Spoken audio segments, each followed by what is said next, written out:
भोलेनाथ के सभी भक्तों को मेरा सादर नमस्कार।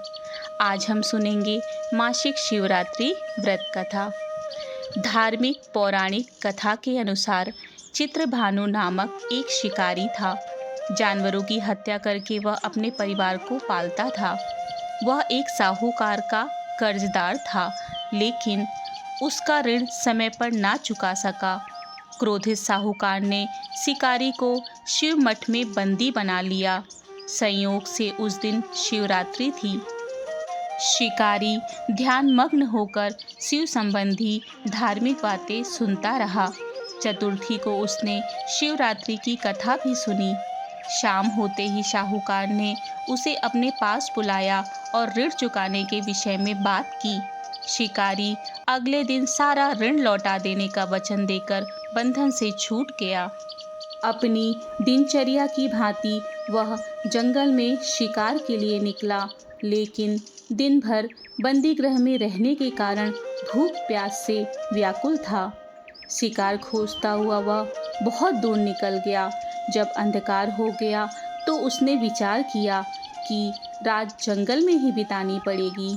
वह वन एक तालाब के किनारे एक बेल के पेड़ पर चढ़कर रात बीतने का इंतजार करने लगा। विल्व वृक्ष के नीचे शिवलिंग था, जो विल्व पत्रों से बेल पत्रों से ढका हुआ था। शिकारी को उसका पता ना चला। पड़ाव बनाते समय उसने जो टहनियाँ तोड़ी वे संयोग से शिवलिंग पर गिरती चली गईं। इस प्रकार दिन भर भूखे प्यासे शिकारी का व्रत भी हो गया और शिवलिंग पर बिल्वपत्र भी चढ़ गई। एक पहर रात्रि बीत जाने पर एक गर्भिणी हिरणी तालाब पर पानी पीने पहुंची। शिकारी ने धनुष पर तीर चढ़ाकर ज्यों ही प्रत्यंचा खींची। हिरणी बोली, मैं गर्भवती हूँ, शीघ्र ही प्रसव करूँगी। तुम एक साथ दो जीवों की हत्या करोगे, जो ठीक नहीं है। मैं अपने बच्चे को जन्म देकर शीघ्र ही तुम्हारे समक्ष प्रस्तुत हो जाऊंगी, तब मार लेना। शिकारी ने प्रत्यंचा ढीली कर दी और हिरणी जंगली झाड़ियों में लुप्त हो गई। प्रत्यंचा चढ़ाने तथा ढीली करने के वक्त कुछ बेलपत्र अनायास ही टूटकर शिवलिंग पर गिर गईं।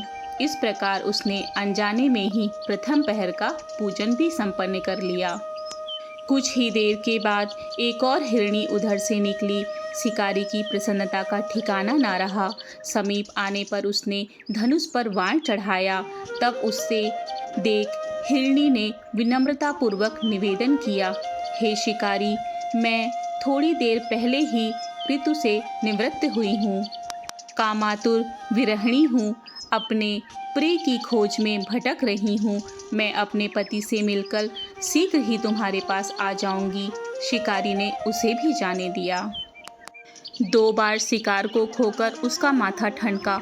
वह चिंता में पड़ गया। रात्रि का आखिरी पहर बीत रहा था। इस बार भी धनुष से लगकर कुछ बेलपत्र शिवलिंग पर जा गिरे तथा दूसरे प्रहर की पूजा भी संपन्न हो गई।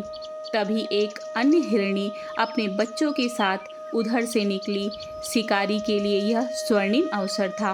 उसने धनुष पर तीर चढ़ाने में देर नहीं लगाई। वह तीर छोड़ने ही वाला था कि हिरणी बोली, हे शिकारी, मैं इन बच्चों को इनके पिता के हवाले करके लौट आऊंगी। इस समय तुम मुझे मत मारो। शिकारी हंसा और बोला, सामने आए शिकार को छोड़ दूं? मैं ऐसा मूर्ख नहीं। इससे पहले मैंने 2 बार अपना शिकार खो चुका हूँ। मेरे बच्चे भूख प्यास से व्यग्र हो रहे होंगे। उत्तर में हिरणी ने फिर कहा, जैसे तुम्हें अपने बच्चों की ममता सता रही है, ठीक वैसे ही मुझे भी।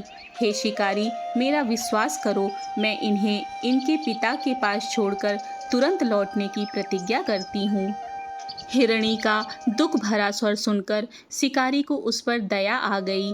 उसने उस मृगी को भी जाने दिया। शिकार के अभाव में तथा भूख प्यास से व्याकुल होकर शिकारी अनजाने में ही बेल वृक्ष पर बैठा बेलपत्र तोड़ तोड़कर नीचे फेंकता जा रहा था।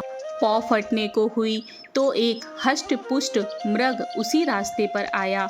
शिकारी ने सोच लिया कि इसका शिकार तो वह अवश्य ही करेगा।